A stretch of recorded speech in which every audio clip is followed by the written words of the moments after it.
Saya kalau diundang untuk ceramah kemarin berpikir 2-3 kali.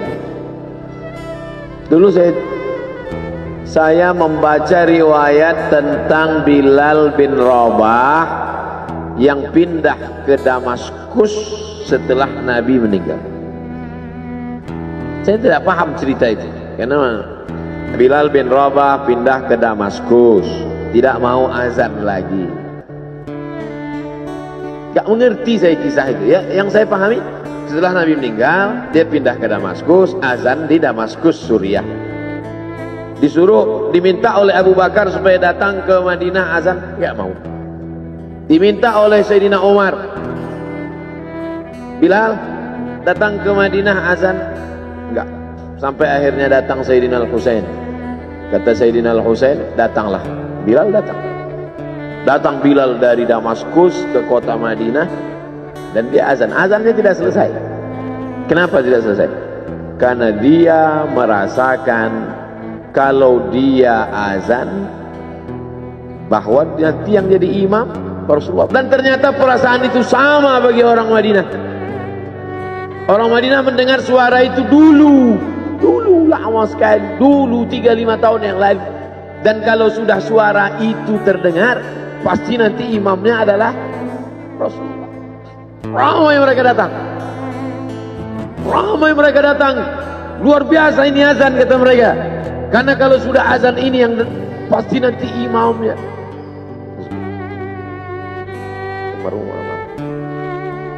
Al-Fatihah. A'udzubillahi minasyaitonir rajim. Alhamdulillahirabbil alamin. Arrahmanir rahim. Maliki yaumiddin. Iyyaka na'budu wa iyyaka nasta'in. Ihdinas siratal mustaqim. Shiratal ladzina an'amta 'alaihim ghairil maghdubi 'alaihim waladdallin. Amin.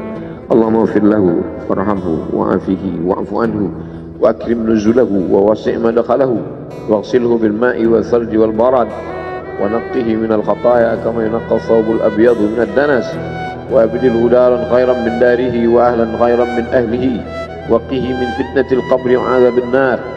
Allahumma la tahrimna ajrahu wa la taftinna ba'dahu waghfir lana wa lahu wa li ikhwanina alladhina sabaquna bil iman wa la taj'al fi qulubina ghillan lil ladzina amanu rabbana innaka ra'ufur rahim. Allahumma ij'al ahlahu wa talamidatahu wa tullabahu minas sabirin alladhina idza asabatuhum musibah qalu inna lillahi wa inna ilaihi raji'un. Allahumma ij'al abna'ahu wa banatihi minas salihin was salihat واحفظهم من كل سوء وشر. اللهم اجعل هذا المعهد الذكر معهدا عظيما مباركا تخرج منه الطلاب والطالبات من المجاهدين والمجاهدات في سبيلك بأموالهم وأنفسهم. اللهم احفظهم من الظلمات، اللهم أخرجهم من الظلمات إلى النور. اللهم وفقنا لما تحبه وترضاه. اللهم اجعل أبناءنا وبناتنا من حفاظ القرآن والحافظات. اللهم اجعل قبره روضة من رياض الجنان، لا تجعل قبره حفرة من حفر النيران. وصلى الله على سيدنا ومولانا شفيعنا وذخرنا محمد وعلى آله وصحبه وسلم والحمد لله رب العالمين. Kalau sayang dengan almarhum, hidupkan majelisnya, ramaikan, bangkitkan semangat, tunjukkan kepada Allah Subhanahu wa taala bahwa kita cinta. Sab'atun yudhilluhumullah, 7 orang yang dapat naungan yauma la illa dhilluh, hari itu tak ada naungan kecuali naungan Allah.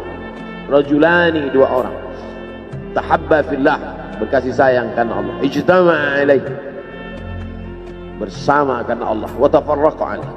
Saya berharap saya dengan almarhum, saya dengan Abah Raud, saya dengan para sahabat termasuk yang mendapatkan naungan ini. Saya dengan almarhum tak ada hubungan kepentingan, kami tak ada hubungan politik, kami tak ada hubungan ekonomi. Kami murni karena la ilaha illallah Muhammadur Rasulullah. Alaiha nahya, dengan itu kami hidup. Wa alaiha namutu, dengan itu kami mati. Wa biha nub'atsu insyaallah, dengan itu juga nanti kita akan dibangkitkan. Sayang dengan Nabi, hidupkan masjid-masjid. Sayang dengan ulama, hidupkan majlis-majlisnya. Jaga peninggalan-peninggalannya. Lanjutkan perjuangannya. Itu bukti sayang. Sayang bukan di tepi bibir, sayang bukan basa-basi. Oleh sebab itu kita akan dituntut di hadapan Allah tentang nikmat besar ini. Mudah-mudahan kita lulus ujian dunia, ujian akhirat. Amin ya rabbal alamin. Terima kasih segala perhatian. Mohon maaf segala kesilapan dan kekhilafan. Jangan lupa salat sunat isyraq 2 rakaat. Terima kasih. Wassalamualaikum warahmatullahi wabarakatuh.